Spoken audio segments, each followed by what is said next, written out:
میرا سوال تھا کہ جب ٹائم آتا ہے اپنے آپ کو وقف کرنے کا،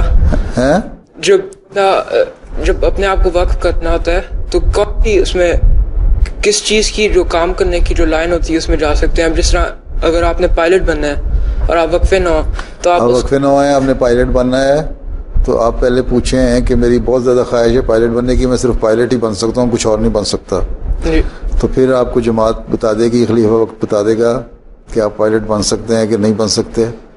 اگر آپ کو اجازت مل جائے تو بن دیں، یا پھر یہ ہے کہ پھر آپ اجازت لے کے یہ کہتے ہیں کہ اچھا میں وقف نوق سے باہر نکلنا چاہتا ہوں. میرے اماں ابا نے مجھے وقف کیا تھا، اگر جماعت کی ضرورت نہیں تو میری دلچسپی یہ ہے مجھے اجازت دی جائے کہ میں یہ کام کر لوں، پھر کسی وقت کسی اور طریقے سے میں جماعت کی خدمت کر لوں گا، پر وقف نو کی فہرست میں سے مجھے کاٹ دیں. ٹھیک ہے. وقف نو کے لیے ان چیزوں کی ضرورت ہے تو اس لیے میں نے کہا تھا جماعت سے گائیڈنس اور کاؤنسلنگ پورا مکمل ہونی چاہیے.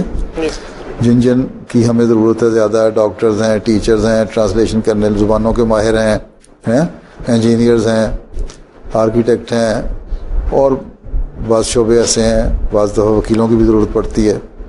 مختلف اسکل جو ہے اگر جو زیادہ نہ پڑھ سکیں ان میں ان کی ضرورت پڑتی ہے. تو یہ چیزیں تو ہیں نا خاص.